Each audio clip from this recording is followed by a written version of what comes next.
제가 얼마 전에 모임이 있어서 한 교회에 방문을 한 적이 있었는데요. 교회 도착해서 엘리베이터를 타고 올라가는데 그 엘리베이터 안에 어떤 문구가 하나 이렇게 적혀 있더라고요. 근데 그 문구가 제 마음을 굉장히 사로잡았습니다. 내용이 이런 건데요. 그 교회 성도들은 이렇다라는 것을 이제 써놨습니다. 우리 교회 성도는, 그러니까 우리라는 단어에 이제 그 교회 이름이 들어가 있겠죠. 뭐 우리로 말하면 목광강림교회 성도는 자, 생각을 뭐처럼 해요? 기도처럼 이렇게 써 있더라고요.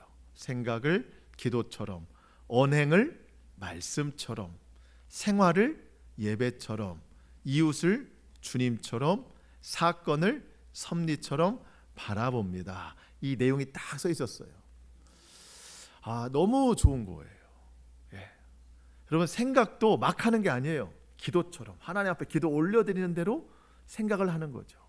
언행, 말과 행동도 말씀처럼, 말씀이 나에게 가르쳐 주시는 대로, 또 생활을 예배처럼 경건하게 해야 되겠죠. 늘 성경이 말하는 대로 이웃은 주님을 대하듯. 제 마음속에 가장 많이 와닿았던 게 맨 마지막 거였어요. 사건을 섭리처럼.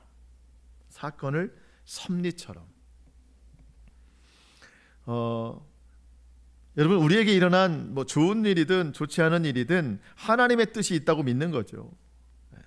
혹 좋지 않은 일이 일어났을지라도 이 일에 대해서 하나님의 뜻이 무엇일까? 하나님의 섭리가 무엇일까? 여러분, 우리는 하나의 사건이 일어나면은 그 사건에만 집중해요. 그러다 보니까 낙심하고 좌절할 때가 많아요. 근데 참 저 말이 너무 좋은 것 같아요. 우리가 사건에만 집중하는 게 아니라 이 사건을 통해 하나님의 섭리, 하나님이 무엇을 이루실까? 물론 그 사건 자체는 우리에게 아픔을 줘요. 고통스럽겠죠. 하지만 사건만 보는 사람은요, 아픔으로 끝나요. 근데 그 사건 너머에 있는 하나님의 섭리를 보는 사람은 사건으로 종결되는 것이 아니라 하나님의 뜻으로 종결이 됩니다. 그런 믿음이 있는 사람을 하나님께서 또 사용하시기도 하고 결국은 선하고 아름다운 결과를 주실 줄로 믿습니다. 여러분, 그래서 지금 내게 일어나는 일들 그냥 그 사건에만 매여 있지 말고 이 사건을 통해 이루시는 하나님의 섭리를 기대하는 저와 여러분의 삶이 될 수 있기를 축복합니다. 하나님의 뜻이 있을 거예요. 하나님이 계획하신 일일 거예요. 하나님이 이 일을 통해서 어떤 역사를 이루실까? 여러분, 하나님에게서 벗어난 사건은 없어요. 하나님은 모든 걸 다 아십니다. 좋은 일도 마찬가지예요. 우리에게 좋은 일도 일어날 수 있잖아요. 그 좋은 일이 일어날 때도 하나님의 섭리를 깨달아야 돼요. 그러면 좋은 일이 나만 아주 마냥 좋은 게 아니라 나에게 일어난 좋은 일은 모두 다 하나님 앞에 영광이 되는 거예요. 감사가 되는 겁니다. 오늘 본문에도 사도 바울과 그의 선교 일행이 이 사건을 섭리처럼 생각할 때 일어나는 일들이 많이 기록이 되어 있습니다. 오늘 저와 여러분이 말씀을 통해서 우리 각자의 삶을 인도하시는 그 하나님의 섭리를 깨닫고 그 섭리 가운데 살아내기를 힘쓰는 저와 여러분 될 수 있기를 축복합니다. 자, 여러분, 드디어 바울이 그렇게 고대하던 갈망하던 예루살렘에 도착했습니다. 우리라는 단어가 오늘도 나와 있거든요. 그러니까 이 사도행전을 기록한 누가와 함께 이방 지역의 지도자들 7명, 그들이 헌금을 해서 예루살렘 교회에 좀 도와주러 왔거든요. 그러니까 여러 사람들이 함께 예루살렘에 도착해서 그 형제들을 맞이하는데 17절에 보니까 예루살렘에 이르니 형제들이 우리를 기꺼이 영접하거늘 그랬습니다. 우리를 기꺼이 영접하다. 기꺼이 영접했다는 단어가요, 뭐 쉬운 성경이나 세번역 성경에 보니까 반갑게 맞아주었다 그런 뜻입니다. 그런데 바울만 반갑게 맞아준 것이 아니라 우리를, 모든 이방교회 지도자들, 또 누가, 디모데 이런 일행들을 다 반갑게 맞아주었습니다. 여러분, 그런데 사실 예루살렘 교회와 이방 교회는 이런 관계 아니었어요. 예루살렘 사람들은요, 이방 지역에는 구원이 없다고 믿었던 사람들이에요. 그런데 이방 지역에 복음이 전해지고 교회가 세워지고 그 교회 대표들이 지금 방문했는데 그들을 반갑게 맞아주는 거예요. 하나님 안에서 예루살렘과 이방이 하나가 되는 모습입니다. 각 교회들마다 어려움이 다 있었어요. 예루살렘 교회는요, 예수 그리스도를 믿는데 뭐 이따도 나오지만 그들이 가지고 있던 율법과 할례에 대한 정신이 아직도 남아 있어서 그런 생각들과의 대립이 늘 있었습니다. 늘 싸움이 있었어요. 이방 지역도 마찬가지예요. 예수 그리스도의 복음이 전해져서 구원받은 성도들이 있는데 여전히 이방 우상을 섬기는 사람들과 대립된 관계에 있었습니다. 그러니까 예루살렘 교회는 예루살렘 교회대로 어려움이 있고 이방 교회는 이방 교회대로 어려움이 있었어요. 이 어려움을 서로가 알아요. 그런 어려움을 가지고 있는 사람들끼리 모였으니 얼마나 반갑겠어요. 그 서로가 반갑게 맞아주는 그 장면을 누가 보시는가? 지금 위에서 계시는 하나님이 바라보고 계시는 거예요. 이 모습을 하나님이 반갑게 맞아주시는 겁니다. 지난주도 말씀드렸지만 사도행전은 선교의 여정인데 그에 못지않게 반복되고 중요한 게 교제의 여정입니다. 서로 믿는 사람들끼리 서로 사랑하고 교제하는 것이 매우 중요하다는 거예요. 성경은 왜 이렇게 매우 중요하게 생각했을까요? 앞으로 갈수록 이런 일들이 많지 않다는 거예요. 진정한 교제가 많지 않다는 거예요. 서로 반갑게 맞아주는 일들이 많지 않다는 거예요. 여러분, 오늘 이와 같은 모습 서로 기꺼이 영접하더라. 저는 우리 교회가 이와 같아야 된다고 믿습니다. 여러분, 서로 반갑게 맞아주세요. 나보다 더 힘들게 한 주간을 살아온 분들이에요. 나도 힘들었는데 나보다 더 힘들게 살아온 성도들이에요. 제가 평일에 늘 교회에 있거든요. 거의 교회에 있는데 에어컨 앞에 앉아 있기도 너무 미안한 거예요. 우리 성도들이 얼마나 고생할까. 그렇다고 에어컨을 끄고 있을 수는 없어요. 너무 그렇다고 차갑게 하지는 않지만 그냥 제가 의자 위에서 그 말씀을 준비한다는 자체가 너무 미안할 정도로 우리 성도들 생각하면. 그래서 제가 여러분들 보면 그렇게 반가운 거예요. 얼마나 고생하다 오셨을까. 여러분, 제가 여러분을 물론 그렇게 생각하지만 여러분들도 서로 그렇게 서로 반갑게 맞아주세요. 나도 이번 주간 힘들었는데 우리 집사님은, 우리 성도님은, 우리 권사님은, 우리 장로님은 얼마나 힘들었을까. 서로 기꺼이 맞아주는 공동체. 여러분, 이게 공동체의 힘이에요.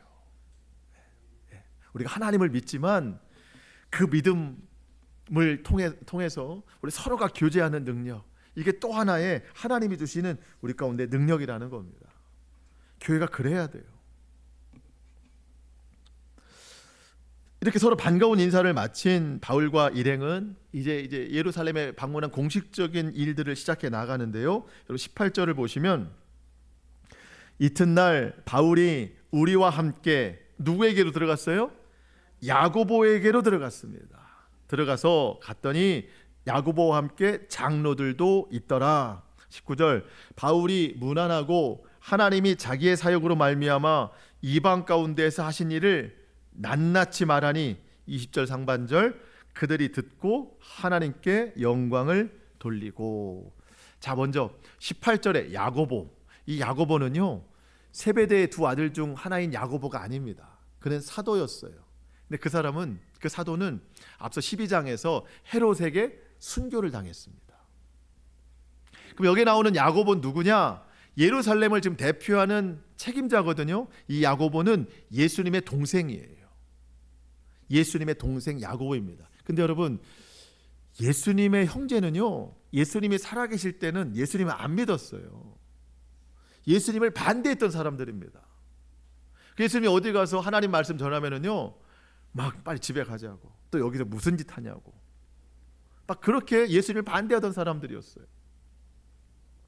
그런데 예수님이 죽으시고 부활하셔서 사람들에게 나타나셨을 때, 그때 이 예수님 동생 야고보가 예수님을 제대로 믿기 시작한 거예요. 그러면서 예수님이 승천하시기 전에 너희는 예루살렘을 떠나지 말고 여기서 내가 보낼 성령을 기다려라. 그때 사도행전 1장 14절에 보면 예수의 어머니와 예수의 아우들이 기도에 힘쓰더라. 그때 야고보도 함께 마가의 다락방에 있었던 거죠. 그때 열심히 기도했더니 성령이 충만하게 임한 거예요. 그때부터 이 주의 일들을 감당하기 시작한 겁니다.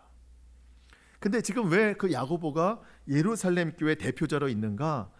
다른 사도들은 이미 순교도 했고 다른 지역에서 복음 전파하고 있는 거예요. 그래서 예수님의 동생 야고보가 예루살렘 교회, 사실 뭐 모든 교회의 모교회라고 할 수 있는 예루살렘 교회의 책임자로 있는 겁니다. 그러면서 우리가 알고 있는 야고보서, 그 야고보서도 예수님 동생이 쓴 거예요. 구원받은 성도들이 어떻게 살아가야 될까를 기록해 놓은 겁니다. 처음부터 그런 거 아니에요? 변화된 거예요. 여러분, 예수님을 만나면 다 변화됩니다. 중요한 건 그 손가락이 다른 사람한테 가면 안 된다는 거예요. 누구에게 해야 돼요? 나 예수님 믿고 얼마나 변화됐는가. 여러분, 믿음은 제자리가 없어요. 믿음은 앞으로 변화되지 않으면 옆으로 변질됩니다. 변화는 성령의 능력을 통해서 내가 하나님 나라 맞는 성품에 합당하게 변화되는 건데, 변질은 제자리에 있다가 하나님 중심의 믿음이 아니라 내 중심의 믿음으로 바뀐 거예요. 그러니까 하나님이 원하시는 대로 살지 않고 내가 원하는 것을 하나님을 바라는 믿음이 변질되는 믿음이에요. 그러다 보니까 하나님은 결국 우상이 되어버리는 거죠. 여러분, 변화에 힘쓰시기를 바랍니다. 예수님 만나면 변화되게 돼 있어요. 그 변화에 내가 동참해야 되는 거예요. 그래서 우리는 목적이 날마다 변화되는 믿음이 되어야 됩니다. 그렇지 않으면 우리 믿음 변질됩니다. 요즘에 새벽에 사사기를 보는데 사사들이 처음에 믿음이 좋았어요. 갈수록 변질돼요. 왜? 더 앞을 향해 나아가지 않고 현재 자리에 머무르려고 하기 때문이에요. 변화되어야 됩니다. 자, 바울 일행이 이제 야고보와 예루살렘 교회 장로들 앞에서 그동안 사역을 보고하는데 19절을 보시면, 자, 바울이 문안하고 어떤 것을 보고하느냐? 하나님이 자기의 사역으로 말미암아 이방 가운데 하신 일들을 낱낱이 말한다. 줄여서 말하면 바울이 하나님께서 하신 일들을 낱낱이 보고하더라. 자기가 한 행동을 보고하는 게 아닙니다. 물론 자신이 여러 지역을 다니면서 선교를 했어요. 근데 자기를 드러내는 것이 아니라 하나님이 하신 일들만 나타내고 있는 겁니다. 그래서 한번 생각해 봤어요. 바울이 자신을 감추고 자신을 드러내지 않고 하나님만 전하기 위해서 그 순간 매우 조심하지 않았을까라는 생각을 했는데, 제 결론은 조심하지 않았다는 거예요. 왜? 늘 하나님 나라와 주의 복음과 하나님의 영광을 위해 살아가는 사람은 그 생각이 몸에 배어있기 때문에 조심하지 않아도 그대로 나타난다는 거예요. 조심해야 될 사람은 저더라고요. 조심하지 않으면 저는 저를 나타내려고 하는 거예요. 하나님의 일이라고 하면서 저를 나타내려고 할 때가 있어요. 그러니까 우리는요 정말 조심해야 됩니다. 하나님의 일을 말한다면서 나를 드러낼까 조심해야 돼요. 그리고 우리는 조심하는 단계를 지나서 결국 조심하지 않아도 된 단계까지 나가야 된다는 거죠. 바울처럼. 여러분, 우리 정말 조심해야 됩니다. 하나님 믿는다고 하면서 나를 드러내는 일들이 많이 있어요. 그러면서 정말 조심하면서 우리의 삶 가운데 행하신 하나님의 일들을 낱낱이 고백하는 삶이 되어야 된다는 겁니다. 여러분, 하나님이 하신 일들을 고백하는 사람은 따로 있는 거 아닙니다. 예수님 믿는 사람이라면 다 그럴 수 있어야 되는 거예요. 어떤 분들은 그래요.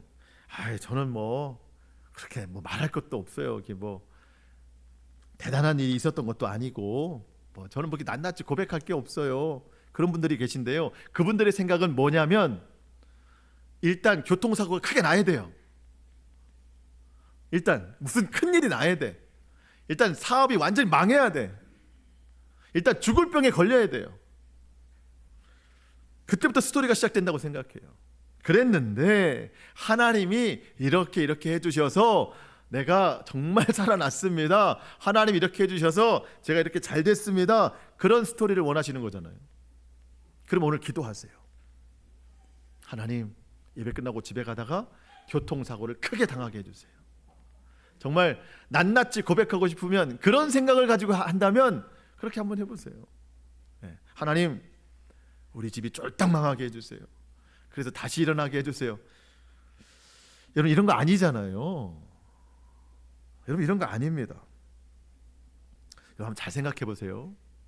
우리 하나님 앞에 낱낱이 고백할 게 없다면, 낱낱이 말할 것이 없도록 나의 삶을 낱낱이 인도하고 이끌고 계신 하나님이 계신다는 거예요. 그거를 얘기하면 되잖아요. 나는 뭐 이렇게 간증할 거리가 없을 만큼 하나님이 나를 인도해 주셨어요. 이게 얼마나 큰 간증이에요. 그러니까 우리는 무슨 일이 있든지 하나님 앞에 고백하고, 또 나의 삶을 궁금해하는, 나의 신앙을 궁금해하는 모든 이들에게 이런 말을 할 수 있는 준비가 되어 있어야 됩니다. 어떤 분은 또 이런 얘기를 해요. 나는 지금 너무 고난과 환난 중에 있기 때문에 아직은 말할 때가 아니라는 거예요. 근데 여러분, 이런 분에게 꼭 필요한 말이 사건을 섭리처럼.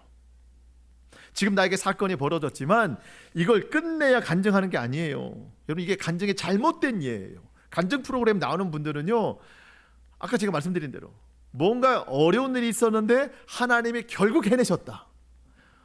물론 그게 간증이 될 수는 있지만요, 간증의 목적은 결과가 아니에요. 섭리예요. 하나님이 지금도 함께하고 계시다. 우리 결과만을 말하다가 결국 그럴 때 하나님이 드러나는 게 아니라 자신이 드러나게 되거든요. 여러분, 지금 고난과 환난 중에 계시다면 하나님께서 지금 일하고 계심을 믿으시기 바랍니다. 하나님의 섭리를 믿으세요. 여러분, 진짜 간증은 내가 지금 고난이 있지만, 환난이 있지만 나는 하나님이 함께하고 계심을 믿습니다. 이게 진짜 간증이에요. 이 간증이 같은 어려움을 겪고 있는 이들에게 힘을 주는 거예요. 하나님의 섭리가 있기 때문에. 여러분, 그렇게 주님의 하시는 일들을 낱낱이 고백하는 저와 여러분의 삶이 될 수 있기를 축복합니다. 그런 고백이 있는 자리가 20절 상반절에 보니까 그들이 듣고 하나님께 영광을 돌리더라. 여러분, 누구도 바울을 칭찬하지 않아요. 바울이 이런 하나님의 사역들을 고백하니까, 그래, 바울 선생 수고했습니다, 이런 얘기 안 해요. 모두 다 같이 하나님의 영광을 위해 선포하더라는 거예요. 여러분, 하나님의 영광이 있는 곳에는요, 기쁨이 충만합니다. 하나님의 영광이 있는 곳에는요, 감사가 충만합니다. 서로 사랑이 충만해요. 그 하나님의 영광 가운데 누리는 기쁨이 모두에게 칭찬이 되는 거죠. 얼마나 기쁜지 몰라요. 여러분, 우리 교회가 그렇게 하나님의 영광으로 충만한 교회 되기를 축복합니다. 우리 모든 가정이 하나님의 영광으로 충만한 가정 될 수 있기를 축복합니다. 정말 큰 기쁨이 있을 거예요. 자, 이렇게 바울이 하나님이 하신 일들을 다 보고하고, 또 그 자리가 하나님의 영광으로 채워졌을 때 야고보가 바울에게 한 가지 조심스러운 제안을 합니다. 지금 예루살렘 교회 안에는요, 지금 바울이 오기만을 벼르고 있는 사람들이 있다는 거예요. 바울을 고발하려고 하는 사람들이 있다는 거예요. 왜 그런가? 바울이 이방 지역에서 복음을 전하는데 율법과 할례를 무시하고 다녔다는 이야기를 들었다는 거예요. 그래서 바울 오기만 해봐, 내가 아주 바울을 고발해버릴 거야, 아주 그냥 힘들게 할 거야, 이 기다리는 사람들이 있다는 거예요. 여러분, 20절 한번 보시면, 그들이 듣고 하나님께 영광을 돌리고, 자, 여기까지는 했죠. 자, 그 다음 바울더러 이르되, 형제여, 그대도 보는 바에 유대인 중에 믿는 자 수만 명이 있으니 다 율법에 뭘 가졌어요? 열성을 가진 자라. 21절 내가 이방에 있는 모든 유대인을 가르치되 모세를 배반하고 아들들에게 할례를 행하지 말고 또 관습을 지키지 말라 한다 하는을 그들이 들었도다. 그래서 벼르고 있다는 겁니다. 자, 먼저 20절 끝에 보니까 유대인 중에, 그러니까 예루살렘 교회 안에 유대인들 중에 수만 명이 있는데 이들이 다 율법의 열성을 가진 자라. 예수님 믿는 사람들인데 율법의 열성을 가졌대요. 구분해 보면 이런 겁니다. 구원은 예수 그리스도를 향한 믿음으로 받았지만 자기들은 유대인이기 때문에 유대인의 정체성인 그 율법과 할례는 버리지 못하겠다는 겁니다. 이해할 수 있어요. 인정할 수 있습니다. 그런데 예수님에게 열성 있는 것이 아니라 율법과 할례에 더 열성 있는 겁니다. 좀 더 구체적으로 말하면 진리와 본질에 열성 있는 것이 아니라 비진리와 비본질에 더 열심을 갖고 있다는 겁니다. 이걸 추월해 갔다는 거예요.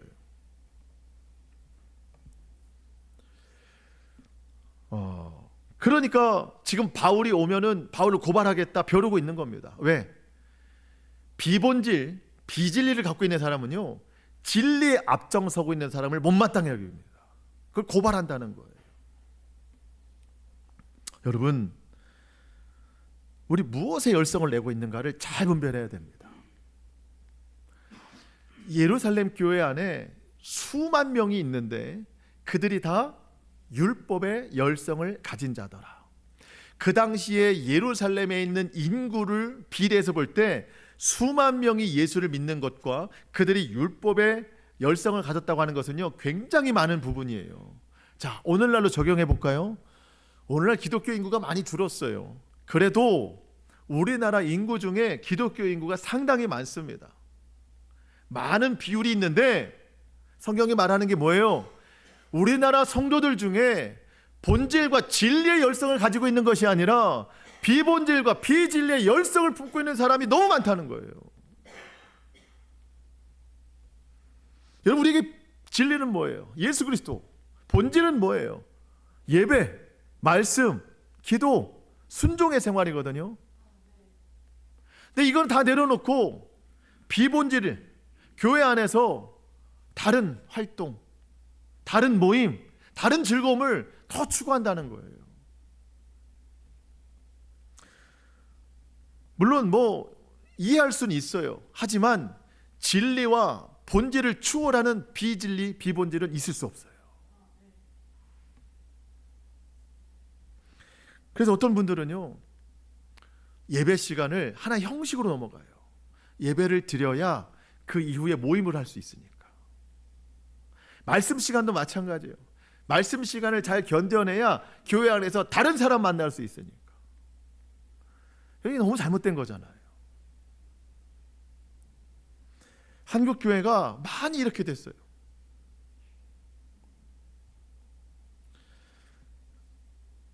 여러분, 성도들만 잘못이 있는 게 아닙니다. 목회자도 마찬가지예요. 여러분, 목회자도 비본질, 비진리를 말하는 사람들이 많아요. 예배 시간에 그냥 즐거운 이야기하고 자기 일주일 동안 살았던 이야기하고 정치 이야기하고 자기 편 이야기하고 그냥 관심 있는 분야 이야기하고 그러다가 성경은 왜 읽었는지 모르게 그냥 잠깐 이야기하다 말고. 여러분, 이런 일들이 많습니다. 여러분, 우리가 진리와 본질을 추구해 나가야 됩니다. 자꾸 본질에서 벗어나니까 변질되는 거예요. 여러분, 나는 어떤 사람인가? 나는 정말 진리를 추구하는 사람인가? 무엇에 열성이 있는 사람인가를 여러분 잘 파악하시기 바랍니다. 그래서 절대 우리는 다른 것으로 떠나가면 안 돼요. 정말 진리를 붙잡고 살아가야 되는 겁니다. 자, 예루살렘 교회 안에 그런 사람들이 많았어요. 비본질을 추구하는 사람들이 많았어요. 바울을 벼르고 있습니다. 그래서 야고보와 예루살렘 장로들이 한 가지 조심스러운 제안을 하는 겁니다. 23절 우리가 말하는 이대로 하라. 선한 네 사람이 있으니 그들을 데리고 함께 결례를 행하고 그들을 위하여 비용을 내어 머리를 깎게 하라. 그러면 모든 사람이 그대에 대하여 들은 것이 사실이 아니고 그대도 율법을 지켜 행하는 줄로 알 것이라. 제가 이 부분을 좀 설명해 드릴게요. 자, 지금 예루살렘 교회 안에는요, 하나님 앞에 서원을 드린 4명의 사람이 있대요. 그러니까 서원을 드렸다는 건 일정 기간 동안 하나님 앞에 약속을 해서 그 약속대로 산 사람들인데, 성경에 보면 그들을 대부분 나실인이라고 불렀습니다. 나실인. 삼손이 그런 사람이었어요. 자, 삼손 하면 뭐가 생각나요? 머리가 길다. 서원할 때, 서원하는 기간에는 머리를 자르지 않아요. 삭도를 대지 아니하니라. 그러니까 머리가 길 거 아니에요. 그 서원한 기간이 다 끝났어요. 자, 뭐부터 해야 돼요? 미용실부터 가야 되죠. 머리부터 잘라야 됩니다. 기간이 끝났으니까. 그리고 이 서원의 시간을 잘 보냈으니 하나님 앞에 감사의 예물을 올려드리는 겁니다. 이 감사의 예물에 관한 비용, 머리를 자르는 비용, 바울 당신이 좀 대주십시오, 그러는 거예요. 그러면 당신을 지금 오해하는 사람들이, 아, 바울도 이 율법의 내용들을 지키고 살았구나 라고 오해를 푼다는 이야기예요. 근데 사실 바울의 입장에서는 맞지 않거든요. 바울은 불법을 행한 적이 없어요. 다 그들이 오해한 것이지. 근데 바울이 야고보의 제안을 수용하더라는 거예요. 26절, 바울이 이 사람 4사람을 데리고 이튿날 그들과 함께 결례를 행하고 성전에 들어가서 각 사람을 위하여 제사를 드릴 때까지의 결례 기간이 만기된 것을 신고하니라. 제가 드린 말씀대로 바울이 그대로 했다는 겁니다. 왜 이렇게 했을까요? 진리에서 벗어나지 않는 한 복음 전파에 대해서는 융통성 있게 되어 있다는 겁니다. 예. 진리에서 벗어나지 않는 범위 내에서. 예를 들면 제가 이렇게 설명을 드릴게요. 자, 제가 여러분들을 대할 때 어떤 일정한 기준, 높은 기준을 하나를 제시해 놓고, 뭐 여러분들이 뭐 몇 년을 믿고 어떻게 믿었고 어떻게 생활하든지 간에 제가 설정해 놓은 그 기준에다가 여러분을 다 맞춰 보세요. 제가. 그럼 어떤 분들은 그 기준에 합당한 분들도 있겠지만 아직 믿음이 연약한 분들은 그 기준에 들어가지 못할 수도 있잖아요. 그러면은 관계가 어려워질 거예요. 여러분 왜 이렇게 못하십니까? 그러면은 저는 그렇게 안 되는데요. 어려워질 거란 말이죠. 그래서 저는 믿음이 좋으신 분은 좋으신 대로, 또 믿음의 연수가 안 되신 분은 안 되는 대로, 또 생활의 여건대로, 환경대로 저 여러분들을 파악하면서 그대로 여러분을 대하거든요. 저는 이게 목회의 지혜라고 생각이 되는 거예요. 그분에 맞게끔 대하는 거예요. 물론 구원에서 벗어나지 않는 범위 내에서. 바울이 지금 그러는 거예요. 바울은 복음에서 벗어나지 않는 범위 내에서 그들이 율법을 가지고 있다? 맞춰줄 수 있다는 거예요. 구원에서 벗어나지 않는 범위 내에서. 자, 여러분들도 그러실 수 있어야 된다는 거예요. 가정에서, 직장에서 예수님 안 믿는 분들이 있는데 그가 예수 믿고 구원받았으면 좋겠다. 그러면 내 구원의 범위를 넘지 않는 범위 내에서 그들을 잘 맞춰줄 수 있어야 된다는 겁니다. 뭐 극단적인 예로 이런 예를 한번 들어볼까요? 예를 들어서 뭐 여러분 제사 지낸 음식 먹어도 돼요, 안 돼요?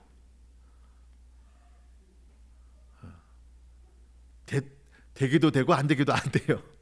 예를 들어서 근데 제가 어느 자리에 참석했어요. 참석했는데 이거 제사 지낸 음식이라는 거예요. 근데 제가 먹으면 그가 믿음 앞에 나올 수 있는 상황이 된다고 생각해 보세요. 그럼 저는 먹겠어요, 안 먹겠어요? 먹습니다. 그게 저를 괴롭히지 않아요.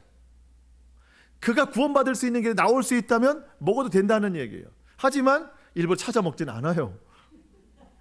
네, 아무리 배고파도 안 먹어요. 근데 그런 조건이 된다면 먹을 수 있다는 거예요. 바울도 그랬어요.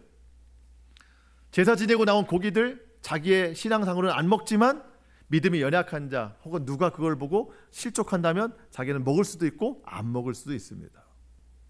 맞춰준다는 거예요. 그의 구원을 위해서. 그 범위를 넘어가지 않는 범위 내에서. 여러분 직장 가운데 누가 그런 분이 있다면 성령님께 기도해 보세요. 하나님, 제가 어느 정도까지 맞추리까? 그 주시는 마음 안에서 순종하면 하나님이 구원의 역사를 이루어 주시리라고 믿습니다. 자, 이제 결론으로 가는데요. 자, 여러분 이제 바울이 그렇게 오해를 풀었어요. 그러면 이제 좀 순탄해져야 되는데 더 강력한 결박과 환란이 옵니다. 결박과 환란. 어디서 들었나 했더니 그동안 우리가 수차례 성령님께서 너 예루살렘에 들어가면 결박과 환난이 기다릴 것이다. 이제 그때가 찾아오는 거예요. 말씀이 실제가 되는 일들이 찾아오는 겁니다. 여러분, 그냥 그 사건을 그냥 몸으로만 부딪히면은요 너무 고통스러워요. 하나님, 제가 지금까지 해온 일이 얼만데 또 다시 결박과 환난이라뇨. 사건을 몸으로 붙이면 힘든데 말씀으로 부딪히면 섭리가 되는 거예요. 드디어 하나님의 일들이 이루어지는구나. 말씀이 이루어진다는 건 그 자리에 하나님이 살아계시다고 믿는 거예요. 결박이 있어도 하나님이 계시기 때문에 이겨낼 수 있는 거예요. 지금 그 자리가 온 겁니다. 누가 이렇게 힘들게 하는가? 27절. 그 이래가 거의 참에 아시아로부터 온 유대인들이 성전에서 바울을 보고 모든 무리를 충동하여 그를 붙잡고. 자, 아시아에서 온 유대인, 바울이 얼마 전까지 전도하고 다녔던 아시아라는 지역에서 그 지역에 살고 있는 유대인들이 오순절 절기를 지키기 위해서 예루살렘에 왔어요. 와서 보니까 바울이 뭔가 보고를 하고 있는데, 야, 저 사람 내가 아시아 지역 에베소 지역에 있을 때 봤는데 저 사람 몹쓸 사람이야. 저 사람 하나님 가르친 대로 살지 않는 사람이야. 율법을 무시하고 할례도 무시하고. 그리고 내가 여기 와서 보니까 이방인은 절대로 성전에 못 들어가게 됐는데 바울이 이방인을 데리고 성전에 들어가더라. 저 사람 하나님 말씀 무시하는 사람이요, 고발해야 돼, 결박해야 돼. 이렇게 지금 나오는 거예요. 물론 사실이 아닙니다. 자, 이방인을 데리고 성전에 들어갔다. 물론 이거는 율법상 큰 죄예요. 근데 바울은 그렇게 하지 않았어요. 그들이 왜 이런 고발을 했는가? 29절 보면 너무 웃겨요. 29절 같이 한번 읽어볼까요? 시작. 이는 그들이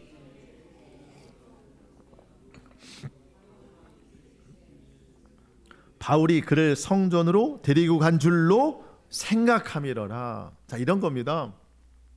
바울이 지금 드로비모라고 하는 그 이방 지역에서 온 지도자, 그 사람과 함께 시내에 있었어요. 시장을 거니러 다녔어요. 둘이 있는 걸 봤어요. 봤는데 사람들 생각이, 야, 저렇게 둘이 시내에 다니다가 둘이 성전으로 갈 거 아니야. 저 고발해야 돼. 성전으로 들어갈 것을 생각함이러라. 여러분, 생각만으로 고발 안 될 사람이 어디 있어요? 실제가 아닌데. 제가 여러분에게, 저는 여러분이 도둑질 한 걸로 생각됩니다, 고발할 겁니다, 이러면 맞아요? 안 맞잖아요. 사실 여부를 판단하지 않고 생각만으로 고발하고 있다니까요.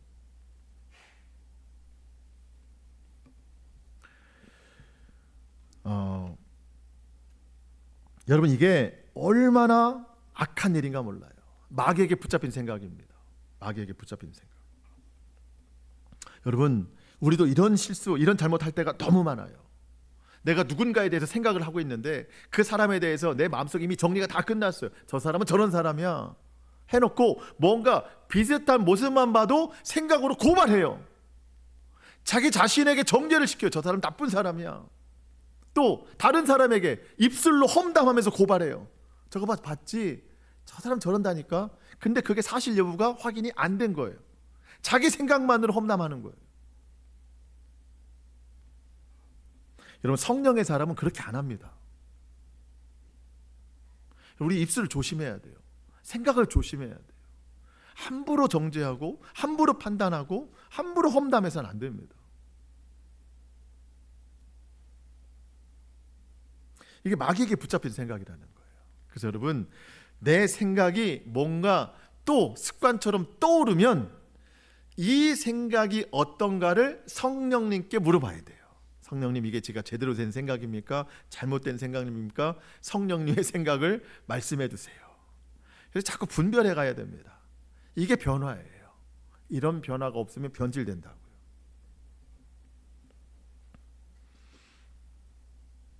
여러분, 28절 하반절에 보니까 거룩한 곳을 더럽혔다. 그러니까 이 유대인들이 사도 바울에게 이방인을 저 성전에 데리고 들어가니까 하나님의 성전이 얼마나 더러워졌어, 라고 지금 판단하는 거거든요. 그럼 진짜 더러워진 건 그들의 마음이에요. 하나님의 성전, 마음의 성전을 더럽히고 있는 거잖아요. 여러분, 우리 마음 더럽히면 안 됩니다. 그런 줄로 생각함이로라, 이런 판단으로 정죄하면 안 돼요. 혹여 그 생각이 사실로 드러났더라도 우리 함부로 정죄하면 안 됩니다. 하나님 사랑하라고 그랬잖아요. 하나님, 이런 상황에서 내가 어떻게 해야 될까요? 라고 성령님께 물어봐야 됩니다. 그래서 우리는 말과 행동이 정말 조심해야 되는 사람들이에요. 자, 30절, 온 성이 소동하여 백성이 달려와 모여 바울을 잡고 성전 밖으로 끌고 나가니 문들이 곧 닫히더라. 성전 문이 닫혔거든요. 예, 하나님의 마음의 문도 닫히는 순간이에요. 하지만 하나님께서는 사명 감당하는 자의 길을 열어주시거든요. 31절 32절, 그들이 그를 죽이려 할 때, 바울을 죽이려 할 때 온 예루살렘이 요란하다는 소문이 군대의 천부장에게 들림에 그가 급히 군인들과 백부장들을 거느리고 달려 내려가니 그들이 천부장과 군인들을 보고 바울 치기를 그치는지라. 여러분, 하나님께서 바울을 살리시기 위해서 천부장을 보내셨습니다. 33절에 보니까 천부장이 바울을 쇠사슬로 묶어라 라고 명령을 내렸습니다. 여러분, 결박당하는 순간이에요. 근데 이 결박 자체, 그 사건만으로 보면 답답한 일이에요. 원망스러울 일이에요. 그런데 하나님의 섭리를 보니까 이 결박은 하나님의 손이에요. 사람들이 지금 바울을 돌로 쳐 죽이려고 했는데 천부장이 그를 보호해서 결박시켜놨거든요. 그러니까 사람들이 함부로 못하는 거예요. 하나님의 섭리예요. 사명자의 길을 걸어가게 하시는 하나님의 뜻이 있다는 거예요. 천부장이 물어봅니다. 무슨 일로 바울을 죽이려고 하느냐? 사람들이 대답을 못해요. 군중심리예요. 마귀는 군중심리를 이용합니다. 하나님 나라의 일을 방해하는 거예요. 여러분, 우리가 그런 군중심리, 마귀의 도구로 쓰임받으면 안 된다는 거죠. 성령에게 사로잡혀 있어야 됩니다. 자, 말씀을 마치겠습니다. 여러분, 상황 자체로 보면 바울이 억울할 수밖에 없어요. 수십 년 동안 이방 지역에 선교를 했고 매를 맞았고 감옥에 갇히기도 했고 파선을 만나기도 했고 어려움 당하기도 했습니다. 죽을 고비를 만났어요. 그럼에도 사명 감당했습니다. 하나님 나라 영광을 위해서 예루살렘 교회에 와서 하나님이 하신 일들 다 선포했습니다. 모두가 하나님께 영광을 올려드렸어요. 율법의 열성을 가진 자들의 눈높이에도 맞춰줬어요. 이젠 좀 괜찮나 싶었더니 결박과 환난이 기다리고 있습니다. 사건만 보면 억울해요.